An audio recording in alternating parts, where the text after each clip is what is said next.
Bonjour à tous. Alors, pour commencer cette vidéo, je voulais vous parler sans plus attendre du thème de l'ombre et de cette rencontre qu'on peut expérimenter lors des méditations. Il faut savoir au premier coup que je suis quelqu'un qui ne va pas, en tout cas, prendre en considération ces parties inconscientes. Donc, je vais en avoir très peu conscience, ou du moins, je perçois un peu les mécanismes. Mais j'ai cette peur de m'immerger pleinement. C'est comme si j'avais conscience de cette douleur-là, mais que elle faisait partie de moi néanmoins.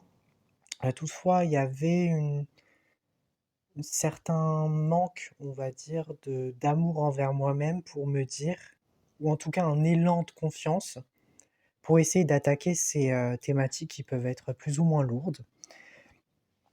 Déjà, je me recherche moi-même. Donc, on pourrait aussi dire que, j'ai vraiment ce besoin de savoir tout de moi, mais vraiment dans mon entièreté, et c'est ce qui me pousse, à suranalyser les choses et donc à sortir de mon corps facilement. Il peut être OK aussi, de rester dans l'incertitude, mais pas trop longtemps, au risque de me créer une forme d'angoisse. J'ai aussi horreur, mais vraiment quand je vous dis horreur, des faux-semblants. Donc, je vais plutôt prioriser, l'individualité et l'authenticité, même si je sais pertinemment que c'est un parcours, assez semé d'embûches, et être soi, en tout cas d'après mes connaissances, ça va relever avant tout du courage, de l'endurance et vraiment qui va être plutôt progressive. Donc, c'est vraiment une forme d'endurance dans le temps afin, vraiment de se relever, des gradins on aurait pris par inadvertance. Et la tendance aussi, un peu à rester passive, qui avant tout n'est pas une solution, mais plutôt un mécanisme d'adaptation afin de se protéger de l'extérieur. Elle en est plutôt une réponse non adaptée, je dirais un besoin plus profond d'exister, sans se laisser absorber par la douleur et par trop de stimuli. Et donc, pour moi, le doute, en fait, ça va être le sujet qui va me faire changer d'avis sur tout, que ça soit, mes passions, mon existence, mes non-choix et mes comportements, bien sûr, qui sont, on va dire, aux antipodes de qui je suis vraiment. Pourtant, j'ai constaté aussi une fission au sein même de mon quotidien. C'est-à-dire qu'il y a vraiment une fermeture qui a déjà pris beaucoup d'importance à l'intérieur et notamment en essayant de verrouiller au maximum mon espace extérieur. Donc il y a vraiment des sources-lieux, j'aime bien appeler ça comme ça, c'est-à-dire vraiment des endroits où je vais me ressourcer, qui vont m'apporter une certaine sérénité. Toutefois, si je reste trop longtemps dans cette pièce, je vais avoir l'impression que mon énergie, elle est renfermée dans quelque chose et qu'elle ne circule pas correctement. Et cette impression, ça aussi, ça va partir plutôt de mon ombre. Et donc je sors rarement de chez moi, tout simplement parce que, disons que j'ai peur un peu d'être aspiré à la vue de tous. Au point de me sentir à la fois vulnérable, en incapacité de gérer ce qui me tient vraiment à cœur, et surtout de pas pouvoir me dévoiler tel que je pense être. Et donc j'en ai également, marre, on va dire, de cette lassitude qui prend beaucoup plus d'ampleur lorsque je perds mon propre sens. Et je me dis d'un côté aussi, de continuer là où j'en suis, sans me prendre la tête, quitte à rester, on va dire, dans certains conforts, par la même occasion, qui peut engendrer, on va dire, un renforcement du cocon.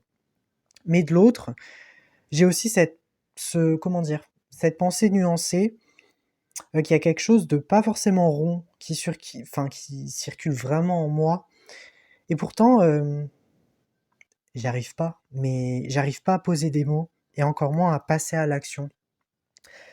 Et donc c'est cette, difficulté à me comprendre qui m'a poussé à entamer, des exercices, pour essayer de me connecter à ces parties dont j'ignore leur existence, dont je veux pas forcément les découvrir. Évidemment, j'appréhende parce que c'est comme si, on me lâchait dans une forêt, étrange, remplie de noirceur et en tant qu'enfant, en tout cas de l'enfant intérieur que je suis, qui a, tous ces affects-là, que ça soit émotionnel, évidemment que c'est compliqué. Donc pour comprendre ces zones d'ombre, Il faut savoir que je me suis déjà essayé à une méditation courte et cette méditation, on va dire dans lequel je rencontrais mes parts d'ombre, ça a été vraiment une expérience terrifiante dans le sens où je vous conseille, vivement de le faire lorsque vous êtes en sécurité intérieure et de ne pas le faire lorsque vous êtes angoissé parce que ça va juste, comment dire? Désengorger, si je peux appeler ça comme ça, votre énergie et vous allez juste être, totalement dissocié de vous-même, tellement les émotions auront du mal à être contenues. Et j'ai saisi aussi toute l'ampleur de ce que je refusais de voir depuis toujours. Déjà, la mélodie de la méditation n'a pas forcément arrangé les choses, puisqu'elle était assez cynique, avec, disons-le, des tonalités un peu, mélancoliques, froides. En tout cas, je pense que pour celui-là qui a fait la vidéo, c'était énormément voulu parce que ça nous ramène en fait, ça nous connecte directement avec nos parties sombres, qui sont plus à même d'apparaître, lorsque la luminosité est basse, lorsqu'il y a plus de silence, lorsqu'on est beaucoup moins dans le comment dire? Dans les dans le mental, c'est-à-dire dans vraiment l'activité cérébrale en lui-même et voilà, donc vraiment la, chanson était assez froide, comme un chant en fait que l'on chanterait pour les morts. Ces êtres un peu, en fait, c'est comme des enveloppes consumées où il reste que leur ombre pour y participer, aux dépens vraiment de la lumière qui les a quittés. Je les vois vraiment comme ça, je vois vraiment une cérémonie mortuaire où tout simplement la lumière elle est partie et l'ombre est restée et ça va être en tout cas le point principal, dont, je vais essayer de en tout cas de partir. Je me suis trouvé aussi dans une grande forêt. Cette forêt était très sombre, avec de grands arbres, on dirait plutôt des séquoias quand j'y étais et instinctivement, pardon, j'ai senti une forme de présence, qui m'était assez familière et je ressentais tout en elle. Sa monstruosité, son rejet, ses insécurités.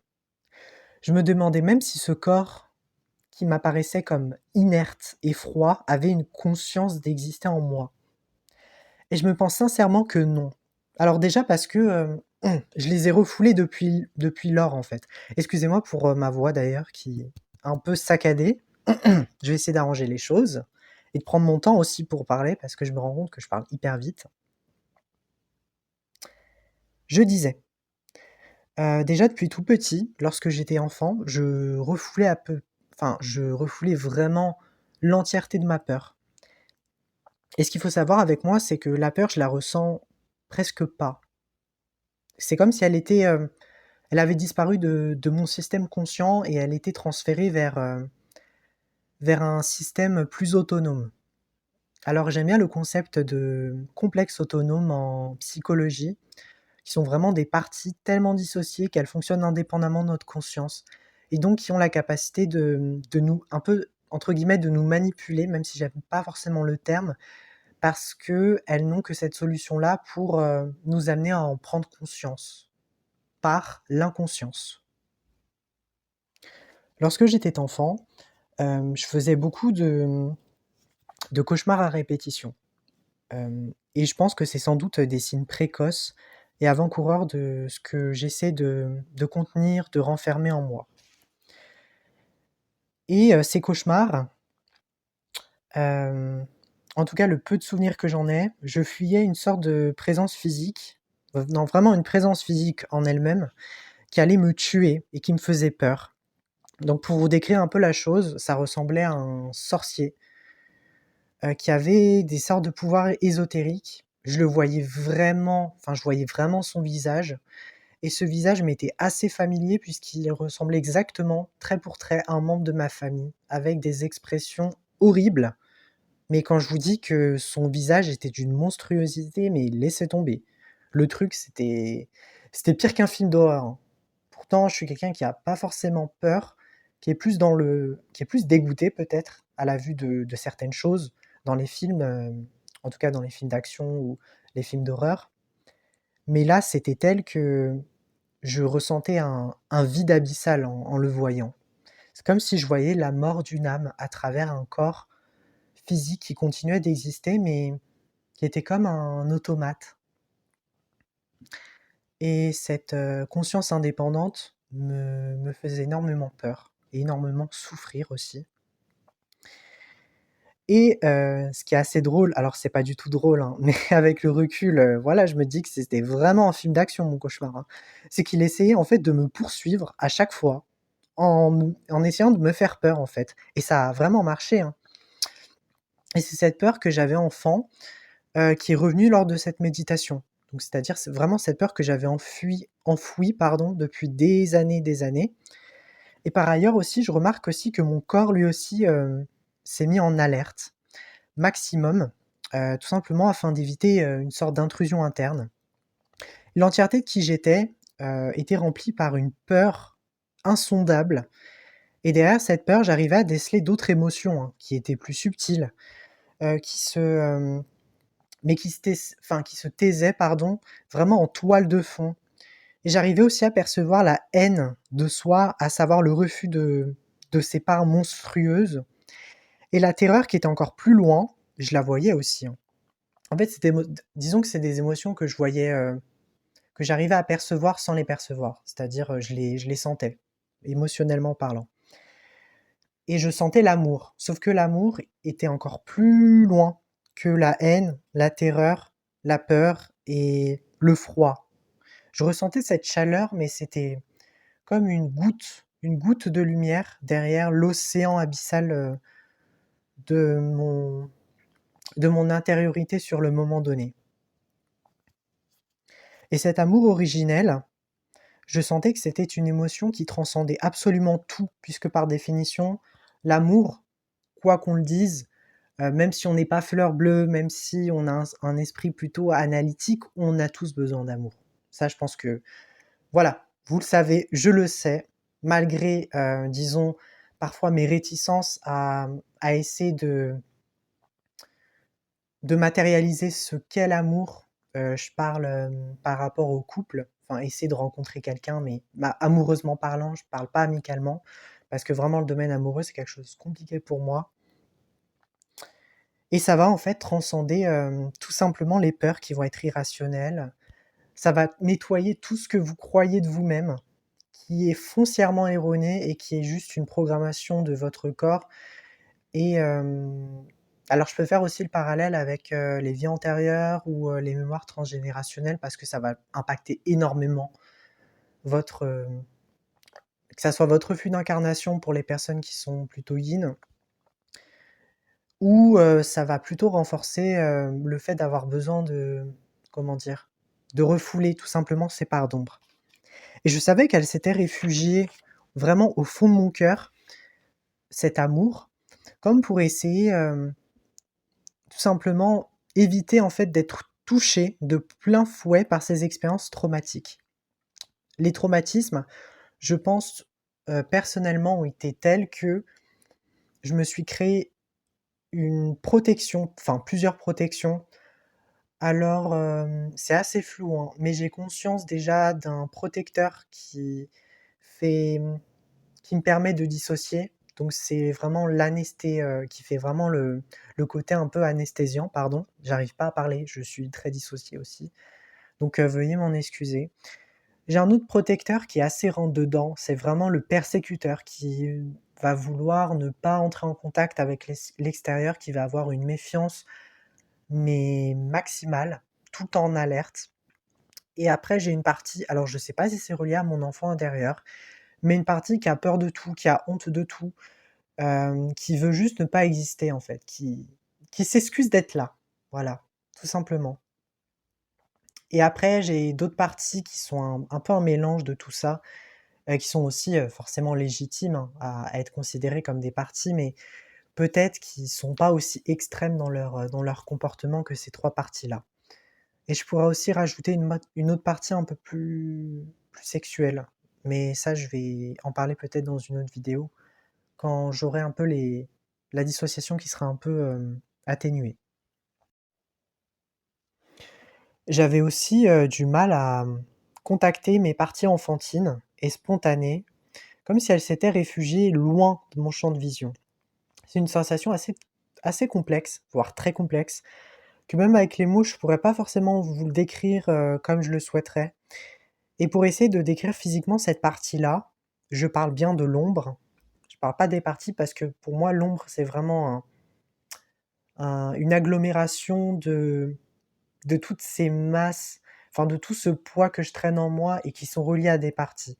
C'est vraiment la fusion de toutes ces parties-là, bonnes et mauvaises, hein, je précise, parce que pour moi une ombre c'est pas forcément, lié à la colère, au rejet, à la souffrance, à l'abandon, l'humiliation, trahison, tout ce que vous voulez. Enfin, vous pouvez mettre tous les mots qu'il y a dedans, mais c'est aussi lié à l'enfant intérieur, donc à la spontanéité, hem, à la confiance des autres aussi, parce que souvent elle a été bafouée et mise à mal, donc slash hypervigilance, que l'on peut avoir comme solution en tout cas pour éviter, toute intrusion en envers notre propre conscience. Et aussi la naïveté. Quand je parle de naïveté, je parle pas de se laisser, commanditer, gouverner par les autres. Alors, pas du tout.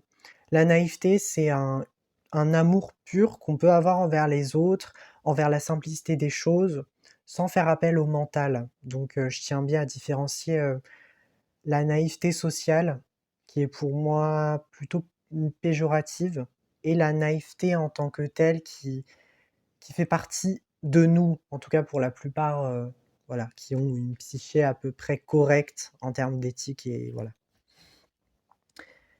Donc, pour le décrire physiquement, cette ombre, je la vois vraiment comme, gigantesque, très impressionnante, qui fait 10 fois ma taille et à côté, je me sens comme un enfant par rapport à lui. Il me semble aussi qu'il est dépourvu de tête, de bouche. Alors peut-être qu'il y a des significations derrière, mais je pense que j'ai pas vu sa tête et j'ai pas vu sa bouche tout simplement parce que la bouche, c'est lié au langage d'emblée, hein. Ça, forcément tout le monde, pourra, faire le parallèle avec. Mais moi, je suis quelqu'un d'assez renfermé sur moi-même, donc il va pas dire ce qu'il pense et je me rappelle que quand j'étais enfant, j'étais plutôt mutique, enfin, j'étais vraiment dans le mutisme. Ce qui fait que peut-être que c'est un lien avec mon enfant intérieur qui a pas pu s'exprimer comme il le souhaiterait, en tout cas en toute confiance et sérénité. Et la tête, alors la tête, c'est plus compliqué. Alors dans mes sensations, j'ai eu l'image de d'un être qui quittait son corps, parce qu'il était trop lourd à porter et j'ai cette image-là, en tout cas qui me vient en tête et alors il y a le mot suicide aussi qui me vient, mais pas un suicide, passage à l'acte, hein. Vraiment, une manière d'essayer de quitter son corps et pour moi, peut-être que c'est relié aussi à la dissociation, c'est-à-dire se couper soi-même, de parts trop lourdes à porter. C'est comme si on était un spectre. En tout cas, ces parties-là se transformaient en fantômes. Un fantôme de notre propre moi, mais qui continue d'exister, à travers nos rêves, notre inconscient, nos mécanismes, nos modes de survie. Et je ressentais aussi, un chaos, la terreur quand je le percevais. Donc déjà, j'arrivais même pas à le regarder entièrement, tout simplement parce que j'avais peur d'être retraumatisé. Et son enveloppe charnelle, qui est fait de détritus, en tout cas c'est les images que j'ai eues, ça a une consistance assez boueuse, assez lugubre, ce qui pourrait même, s'apparenter, on va dire, à de l'argile. Ce qu'il faut aussi comprendre, c'est que j'étais pas forcément connecté à elle, donc en aucun cas je me suis, réassocié à cette partie parce que ça a été, en fait, c'est le début d'un processus qui va être extrêmement long. Alors déjà, j'en ai vraiment conscience parce que je me suis dit: «Mais l'ampleur du truc quoi, c'est vraiment, c'est un titan». Vous voyez SNK, c'est exactement la même chose. Cette ombre, mais elle prend une place monstre dans mon dans mon monde intérieur et ça je le voyais pas parce que j'étais dans le déni, parce que je me coupais de mes émotions et à partir de là avec, les jours qui ont suivi, donc ça s'est fait il y a 2 3 jours, maintenant je sens qu'il y a une partie de moi qui commence à partir parce que j'ai pris conscience que je pouvais pas. continuer en tout cas à me couper de ces parts-là, parce que sans ces parts-là, en fait, je ne suis pas fonctionnel, je suis pas apte à gérer mon quotidien sereinement. Et même si j'avais l'envie de le faire, hein, vraiment de fusionner avec cette partie, je pourrais pas. Parce que je suis encore dans la dissociation. Et quand il y a une trop forte dissociation, je la reconnais pas en tant que mienne, et vice-versa, hein. L'ombre ne se reconnaît pas en tant que moi, c'est-à-dire ma part de luminosité. Je parle pas de moi, mon âme ou mon esprit, hein. Je décortique vraiment la lumière et l'ombre, qui pour moi n'ont pas forcément lieu d'être, hein. En tout cas, catégorisées de cette manière-là. Parce qu'une ombre peut être une lumière, et une lumière peut être une ombre, dans certaines, comment dire? Dans certaines choses. Et l'intégration pour le moment, on va dire, est au point zéro. C'est-à-dire que, alors, comme je vous ai parlé de mes protecteurs, disons qu'il y a un des protecteurs qui, alors je sais pas lequel, hein, qui maintient tant bien que mal vraiment ces barrières de sécurité. Et c'est pour ça que l'image de cette ombre m'apparaissait plus comme à la manière d'un flash hasardeux, fragmentaire. Vous voyez les crises d'épilepsie, c'est à peu près la même chose, mais de manière plus douce. Et cette fragmentation, elle était plutôt, ça s'est plutôt passé comme une image fixe, où je peux saisir vraiment l'ampleur de la chose dans son entièreté, sans pour autant me ressentir comme tel. Et ça aurait été douloureux aussi pour ma part. Ensuite, j'ai pris conscience de l'ombre qui sommeillait en moi, qui attendait que je lui fasse un petit coucou pour lui signifier ma présence. Je me demande aussi si cette partie informe et hostile pourrait s'apparenter à un faux self, au véritable faux self. Et mon protecteur, et même par exemple le bouclier mental. Alors excusez-moi, j'ai du mal à parler. Je suis complètement dans l'évaporation. Dans les vapes, pardon. Alors, je continue. Mon protecteur, il a pour seul rôle de préserver l'enfant intérieur. Et donc l'ombre, elle est là pour me dire qu'il faut que je que j'essaye en fait d'enlever toutes ces couches-là de protection pour enfin me reconnaître véritablement. C'est-à-dire que l'enfant intérieur va vraiment représenter cette ombre. L'ombre et l'enfant intérieur, pour moi, sont très connectés. Alors pourquoi? Parce que l'enfant intérieur a eu des souffrances, qui les a emmagasinées, pardon, et qui les a rejetées. L'enfant intérieur rejette une partie d'elle-même qui devient une ombre. Et l'ombre est liée à cet enfant intérieur. Et ce que vous comprenez pas, c'est qu'il n'y a aucune utilité à détruire cette ombre, parce que dans tous les cas, cette ombre, elle est faite d'énergie pure, d'amour. C'est-à-dire que la colère, la haine, tout ce que vous pouvez ressentir, au tout début, ce sont des émotions qui sont dites saines, hein.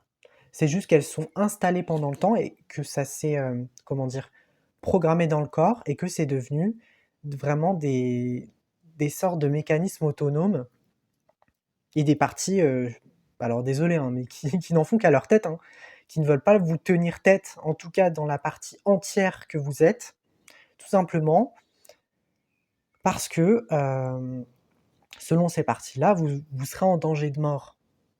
Mais donc forcément, c'est logique pour l'ombre de protéger son enfant intérieur parce que ça représente la vulnérabilité. Et l'ombre, ça va être vraiment l'encassement. C'est comme un chevalier qui protège sa princesse, comme un chevalier, un père aimant qui protège son enfant. C'est exactement la même chose. Et donc, c'est tout à fait normal qu'il y ait ce processus de dissociation qui s'ancre et qui peut même devenir pathologique, dont les troubles dissociatifs. J'en ferai aussi une vidéo à part entière parce que ça m'a énormément passionné, mais je savais pas pourquoi ça me passionnait, vous voyez?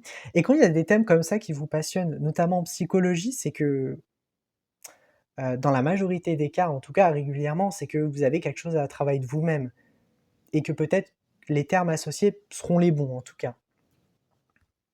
J'ai du mal, aussi à mettre dans les cases mes parties parce que je les considère pas comme des personnalités fixes. C'est vraiment des personnalités qui évoluent avec mon corps, avec mon esprit et mon âme, au fur et à, au fur et à mesure, pardon. Et donc, ils n'existent tout simplement pas, voilà. Dans le sens où ils font partie de moi, mais, euh, mais en même temps, ils ne sont rien, en fait. C'est-à-dire que les parties, ce sont vraiment comme une équipe qui interagissent, mais s'il y a, comment dire, une partie qui n'est pas d'accord, bah, disons que le système va disjoncter et qu'il n'y a aucune utilité, on va dire, de prendre en considération les 99%, on va dire, des parties, alors qu'il y en a une qui n'est pas d'accord. Ça serait illogique parce que ça veut dire qu'il y a un besoin qui a été non traité et non pris en conscience. Vient alors l'opportunité de défier cette ombre, ce moi qui n'est pas moi, mais qui demeure en moi. Alors pourquoi j'ai dit ça? Parce que l'ombre, euh, quoi que vous ressentez, que ça soit de la peur, de la frustration, juste l'envie de partir, ce que je peux très bien comprendre, l'ombre, faut la voir comme un adversaire en fait. Un adversaire qui est vous-même et qui vous maintient dans une strate inférieure par rapport aux vibrations que vous émanez. À partir de là, je vais commencer à regarder, sans jugement, hein, toutefois. Il faut faire preuve d'amour, sinon ça marche pas. Parce qu'une ombre, elle est faite d'ego, de souffrance. Et donc, si vous-même, vous apportez de la colère, mais c'est comme... en fait, vous ne ferez qu'alimenter la chose, alimenter ce monstre, vous le nourrissez en fait. Voilà. Et je pense pas que... Voilà, vous devez faire ça en tout cas. Sinon, ça serait un peu un peu masochiste de faire ça. C'est assez compliqué, je vous cache pas, d'essayer de le regarder parce que je suis bombardé par l'émotionnel. Cette ombre dès lors, il y avait des symptômes physiques qui continuaient à être présents. Alors je sais pas si je l'ai dit, hein, mais je ressentais, vraiment une sensation de plonger à l'intérieur de la terre. C'est très particulier comme sensation. Je ressentais tous mes membres, en particulier les pieds, les mains, vraiment anesthésiés, mais en même temps je les sentais trop forts. Et cette conscience de mon corps-là, à ce moment donné, mais ça m'a mis mal. Parce qu'en temps normal, je sens très peu mon corps. C'est... Il y a moi et il y a mon corps. Mais moi, je ne suis pas entièrement dans ce corps. Je suis juste à côté. Je l'observe. Je suis un moi observateur. Et pas un moi décideur qui est à l'action. Donc j'ai ressenti des picotements, que ce soit dans les yeux. La tension aussi, elle était très palpable. Surtout au niveau du dos, parce que j'ai beaucoup de problèmes de dos par rapport peut-être sans doute au poids, à la responsabilité, donc dû à cette ombre. Et dans ma tête, je me suis dit que je me devais de réussir, d'affronter ça. Et du coup, ce courage m'a suffisamment stabilisé pour ne pas perdre la face et flancher à cause de cette terreur, tout simplement. Et en la regardant dans les yeux, malgré l'angoisse, il y avait comme deux paires d'yeux qui ont surgi indépendamment. Donc ça m'a énormément glacé le sang, car j'ai vraiment observé avec douceur, non sans crainte forcément, hein, le regard de haine, de mensonge, de manipulation, d'insulte en fait.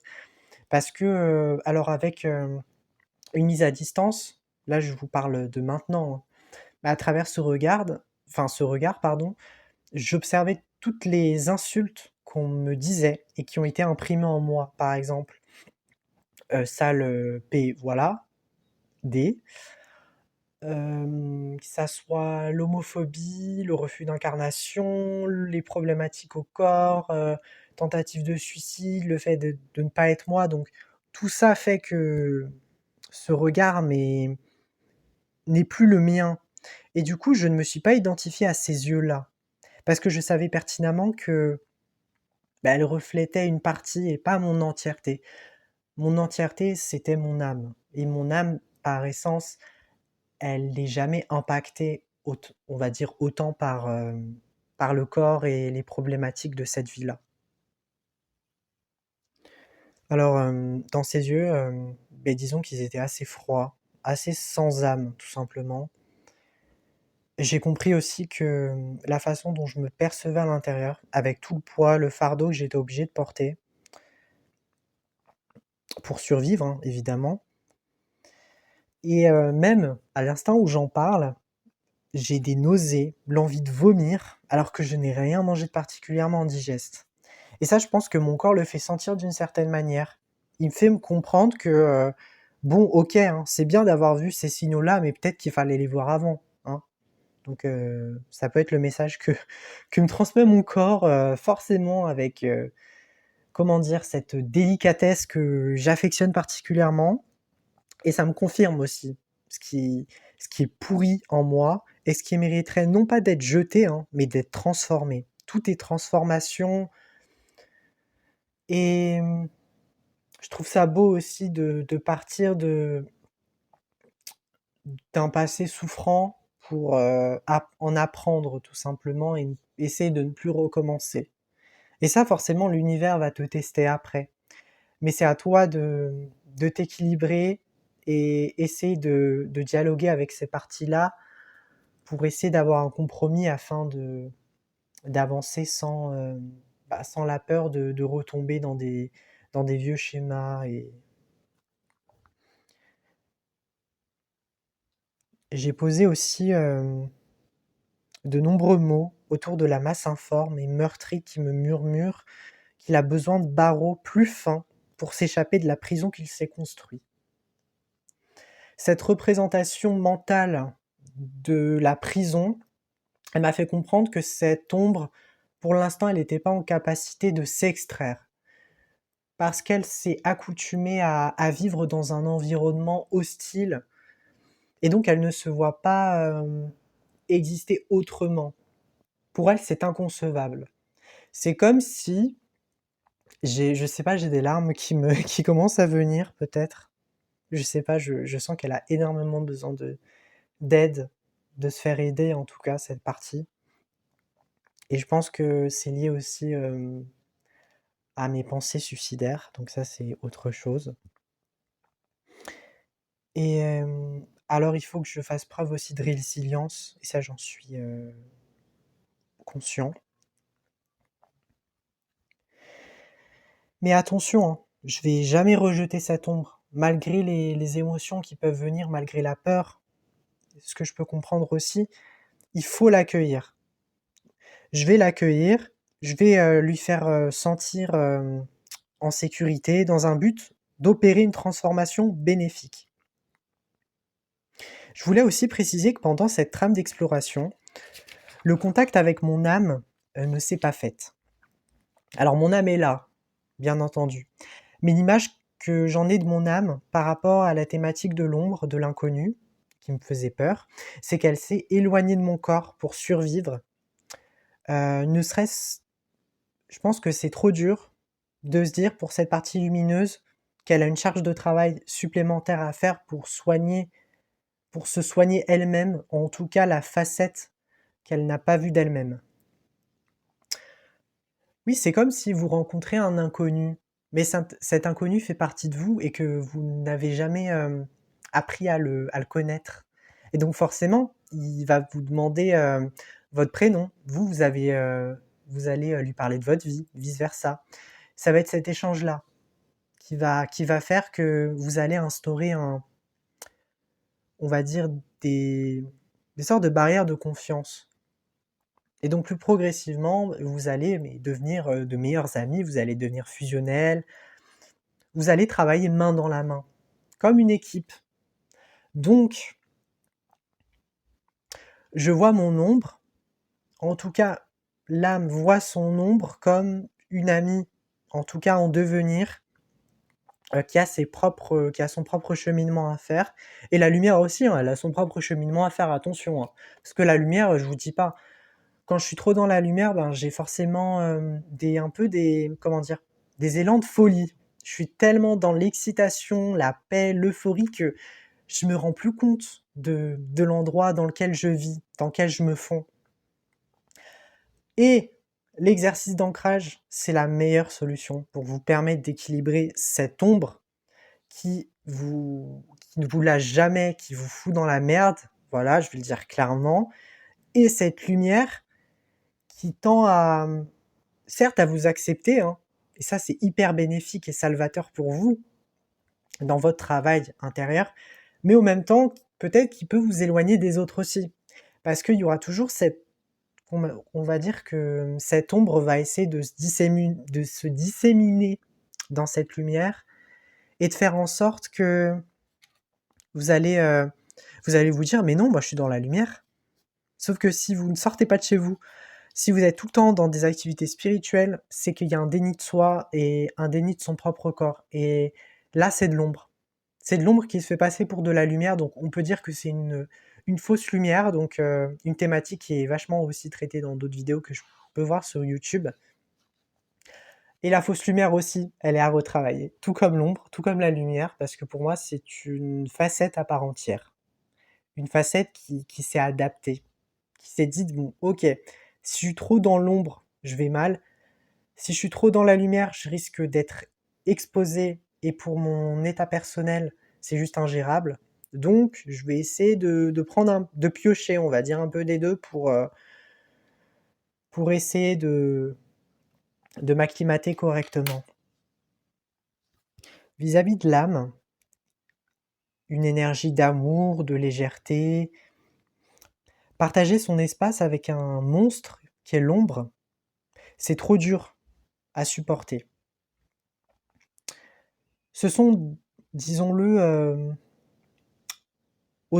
ce sont deux énergies qui sont aux antipodes de ce qu'elles apportent. C'est-à-dire que l'énergie de l'ombre est infertile, destructeur, voire, je ne sais pas le terme exact, le mot que je cherchais, pas morose. Je sais pas si je vais le retrouver, bon c'est pas grave. Et l'énergie de l'âme, elle est divine, elle est lumière, amour, connexion, confiance en soi, tout le contraire. Je me rends compte que je me suis trop attaché à mon âme et que j'ai oublié le corps. J'ai oublié ces blessures existantes qui ont été non résolues depuis mais des décennies. Voilà, des décennies parce que je considère que ces blessures, elles sont pas toutes reliées à cette vie-là. Elles sont reliées aussi à des vies antérieures. Et d'après les réminiscences que j'en fais de ces vies-là, c'est que mais j'étais dans le déni, mais vraiment de vie en vie. Tout simplement, je me suis jamais dit, mais pourquoi j'ai toute cette souffrance, tout ce malheur? Pourquoi je porte la poisse? Et effectivement, quand tu as ce genre de croyance, tu vas jamais te remettre en question.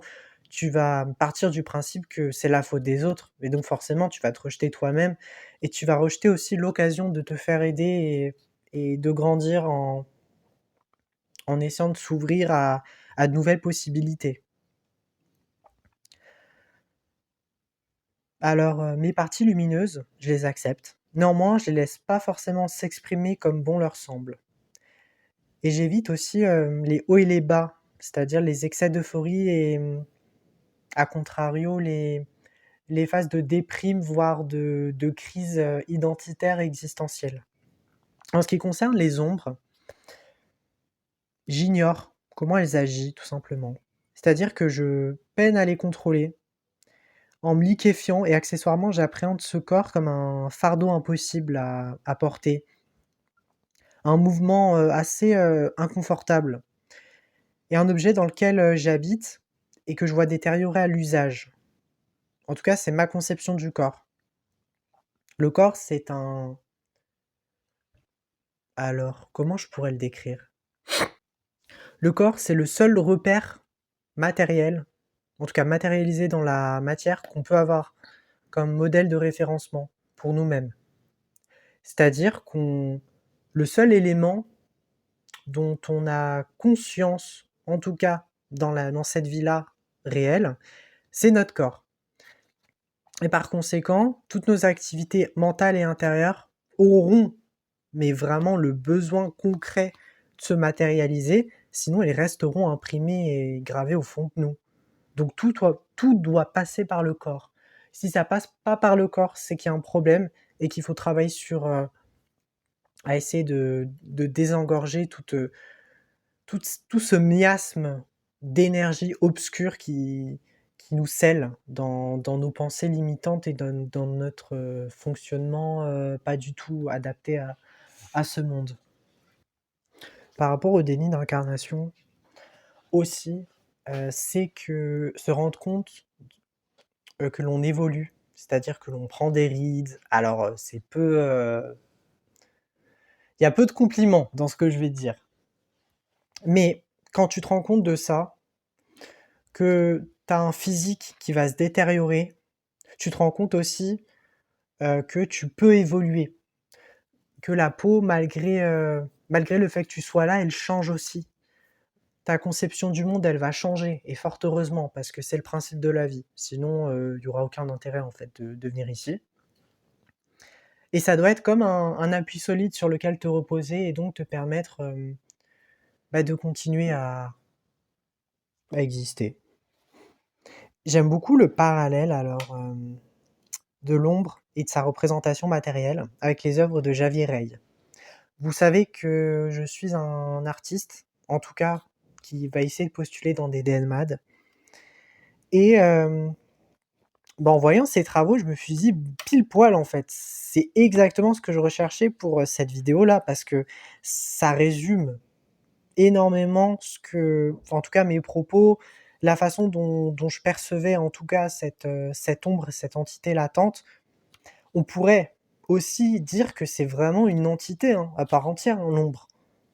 C'est une entité parce que simplement elle ne nous reflète pas dans notre amour, notre bienveillance. Elle est ce que nous rejetons par essence. Alors, c'est un artiste qui crée des silhouettes avec de la matière qui imite la peau, qui a un effet de réalisme qui est assez stupéfiant chez lui. Et ces structures vont être des corps sans tête, comme ce que j'ai pu voir dans la méditation. Et ils vont nous transmettre ce que nous ne voulons pas voir, c'est-à-dire des expressions de honte, de négativité.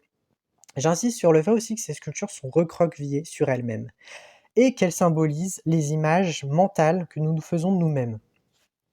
Donc ce que j'ai cru être une entité extérieure qui me voulait du mal sans raison apparente, depuis tout petit, s'avérait être le fruit complexe et élaboré de ma propre psyché, dans une demande d'aller mieux. Vraiment, je vous conseille de voir ces œuvres.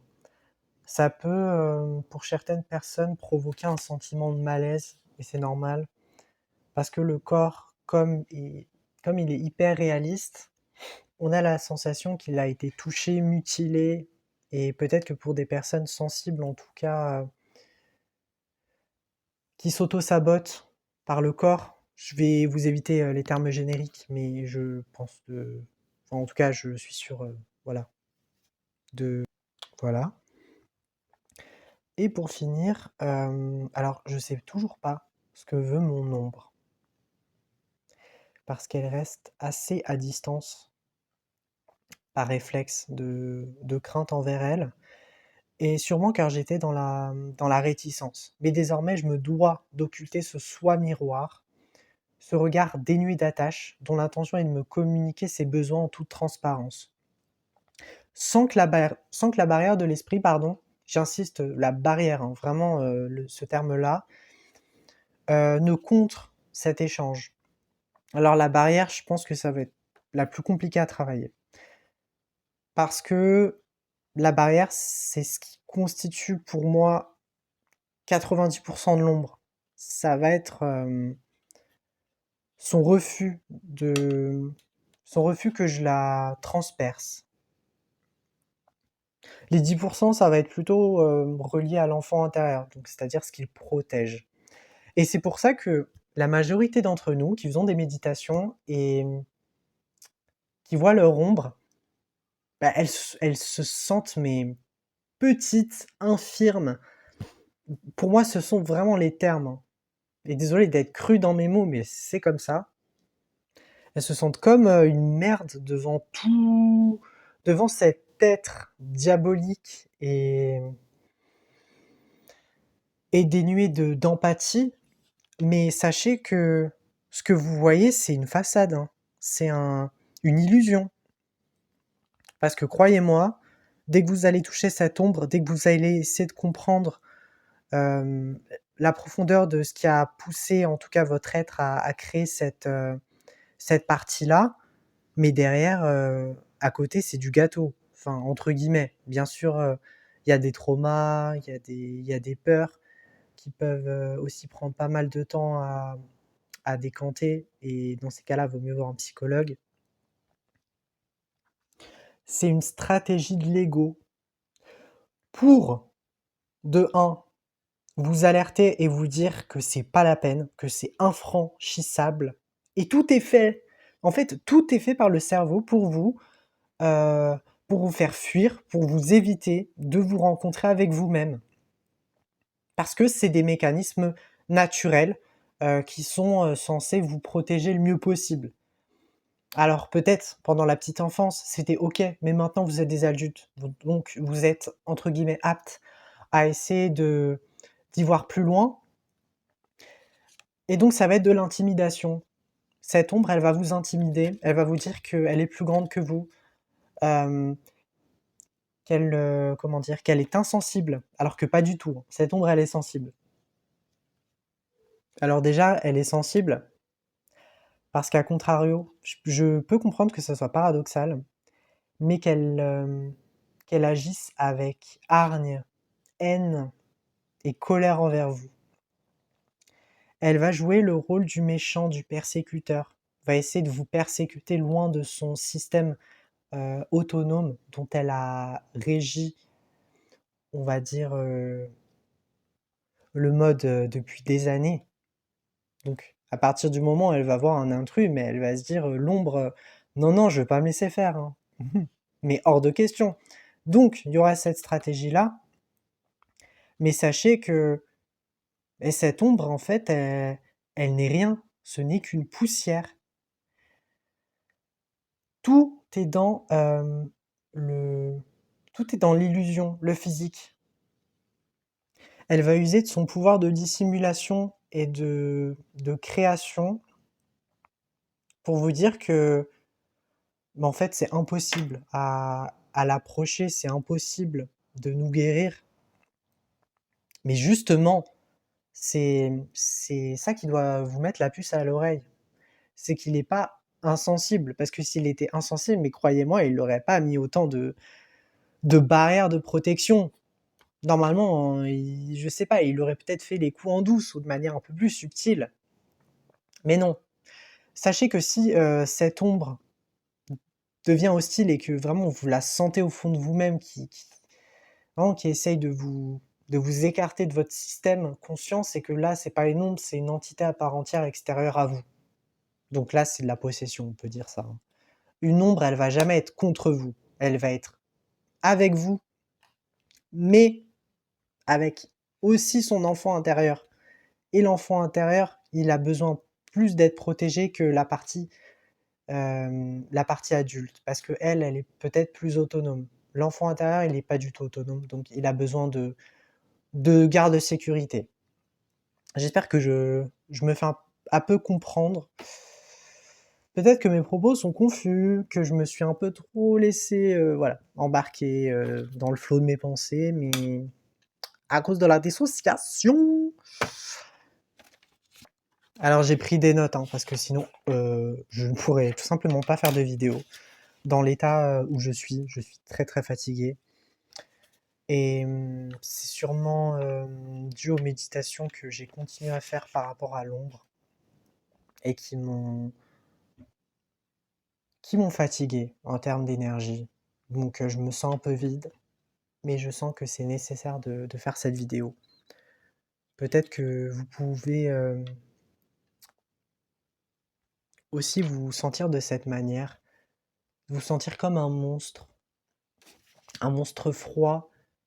Et je pense que le pire sentiment aussi par rapport à ce sujet-là, lié aux parties refoulées, ça va être le fait de ne jamais être soi-même et de haïr la version la plus sincère et authentique de nous, parce que c'est cette version qui nous cause enfin, c'est-à-dire qu'on croit que cette version-là nous a causé pas mal de tracas. Je parlerai même pas de version, je parlerai de l'âme en elle-même, en fait.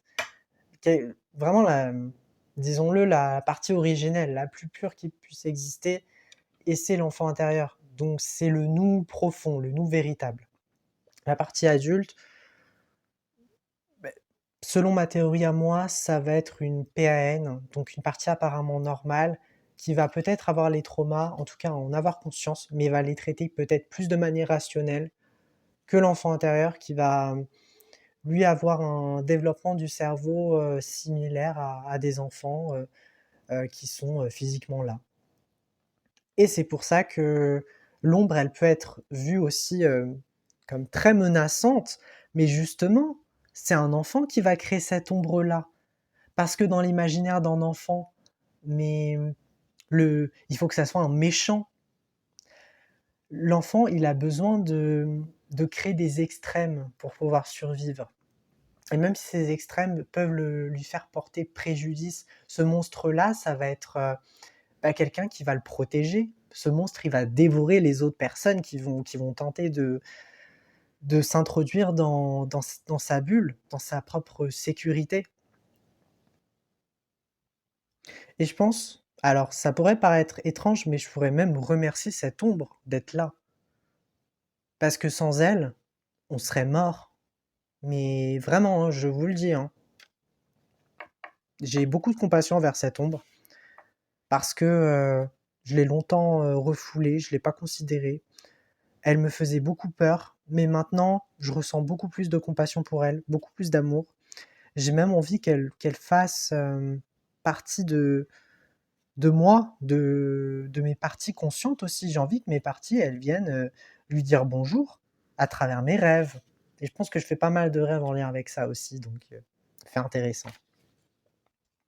N'oubliez pas que chaque méditation que vous faites, chaque exercice d'ancrage, si vous avez besoin d'écrire, de ressentir les choses parce que c'est le brouillard intérieur et que vous avez du mal à gérer votre côté émotionnel, mais faites-le autant de fois que vous pouvez et priorisez votre temps aussi sur ça parce que ce n'est pas du temps de gaspiller, c'est un temps que vous allez utiliser à bon escient et qui va vous permettre d'être équilibré et donc d'avoir moins les systèmes autonomes qui vont vous manipuler en vous faisant croire que vous êtes, comment dire? Que vous êtes médiocre en société, que vous allez jamais faire ça.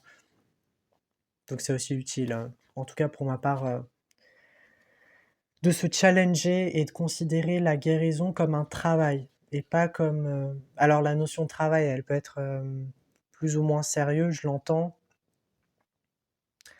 mais c'est, disons, l'acte le plus sincère que vous devez vous faire envers vous-même, c'est de vous aimer et de vous accepter. En fait, qui de mieux que vous peut le faire? Et ça, je le redirai jamais assez, mais aimez-vous comme vous aimez votre meilleur ami, votre amant, amante, etc.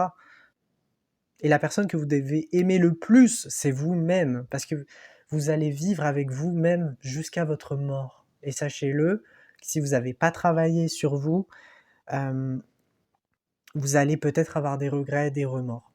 Voilà. En tout cas, je peux dire ça parce que je ressens des vies où j'étais vraiment dans cette dynamique, mais en fait, j'ai passé ma vie, en tout cas mes vies, à être dans l'attente de l'approbation des autres, de faire attention au jugement, de me dire que c'est pas possible parce que je me sens inférieur. Et donc en fait, j'ai plus envie de faire pareil parce que j'ai l'impression que c'est la vie de trop, voilà. Étrange impression, hein, vraiment la vie de trop, où tout part sans dessus dessous, tout se révèle à moi, des réminiscences, cette curiosité pour la psychologie qui n'est pas anodine encore une fois, qui est vraiment, en fait, qui sont plutôt des signes peut-être de mes guides ou des signes de mes parties pour qu'elles me disent faut que tu taffes sur toi en fait, voilà. Et ça, ce sont des outils.